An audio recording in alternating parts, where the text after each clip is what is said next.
we're ready to make a real deal, not the deal that was done by the previous administration, which was a disaster. U.S. President Donald Trump softening the tone after exchanging harsh words with Iran. What can we expect for the relationship of the two countries? Hello, I'm Anand Naidu, and this is The Heat.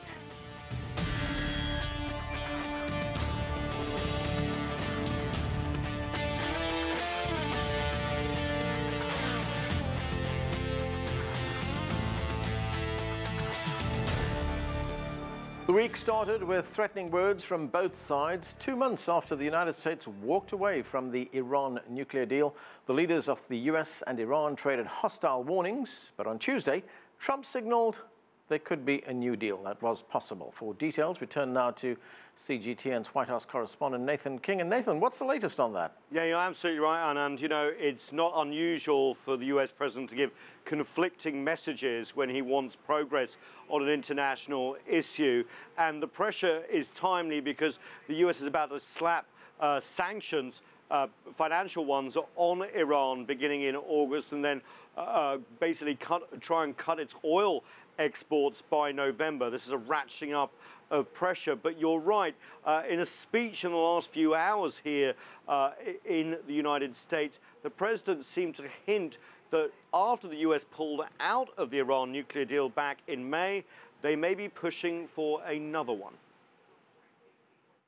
I withdrew the United States from the horrible, one-sided Iran nuclear deal. And Iran is not the same country anymore. That I can say. And we'll see what happens. But we're ready to make a real deal, not the deal that was done by the previous administration, which was a disaster. Now, what does this real deal mean? Well, remember, the US president and his staff basically think that the nuclear deal, the Joint Comprehensive Plan of Action, the JCPOA as it's called, basically hemmed in action, because while it curtailed any ambitions that Iran may have had towards developing a nuclear weapon, it did not address other US concerns like ballistic missile development in Iran or its behavior in the wider Middle East, including in Syria and elsewhere. So they scrapped that deal, pulled out, want to basically meet with the Europeans and others and ink another deal, although whether Tehran would ever come to the table is a question. And of course, China, Russia and the European Union still want to keep that nuclear deal going, although the US making it very difficult because they won't give exemptions for other global companies when it comes to dealing with Iran in the international financial system, which of course the US controls. But over the last few days, you did see a big jump up in rhetoric. First of all, let's listen to Iranian President Hassan Rouhani about how he feels the US pressure is going right now. We do not want to go into war with them, but they must understand well that war with Iran is mother of all wars. They have to understand it very well that peace with Iran is mother of all peace.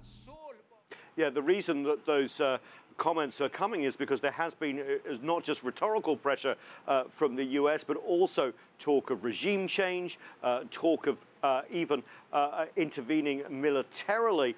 This is what US President Trump said in response to President Rouhani's comments. In fact, I'm going to read out a tweet here. Here it comes up on the screen. Never ever threaten the United States again, or you will suffer consequences the likes of which few throughout history have ever suffered before. We are no longer a country that will stand for your demented words of violence and death. Be cautious. So that rhetoric really ratcheting up, which of course has European allies worried. It has people in the region worried, and China and Russia too, who are signatories to the first Iran deal as well.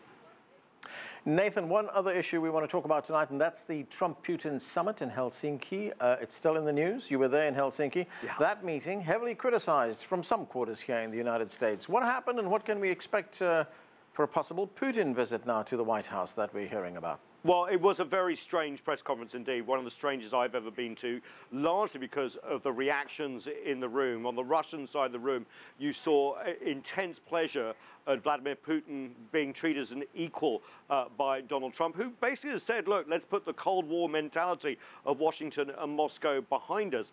but the US reaction was one of complete shock because he seemed to side with Vladimir Putin when it came to Putin's denials of election meddling, even though the intelligence services in the US say that's exactly what happened. He seemed to dismiss the intelligence services as well as basically endorse a Putin plan which would have Russian law enforcement question agents that have been indicted in the Mueller probe that's looking into Russian meddling and potential collusion as well, in return for Russian law enforcement agencies coming to the US to question people on their list, which could include a former US ambassador, a surrender of sovereignty, if you like. So that was the bizarre sort of moves in Helsinki. I can tell you no one left that room thinking that this was a normal press conference in any way. But Trump doubled down. He did sort of wiggle out and say he said would when he wouldn't try to reverse himself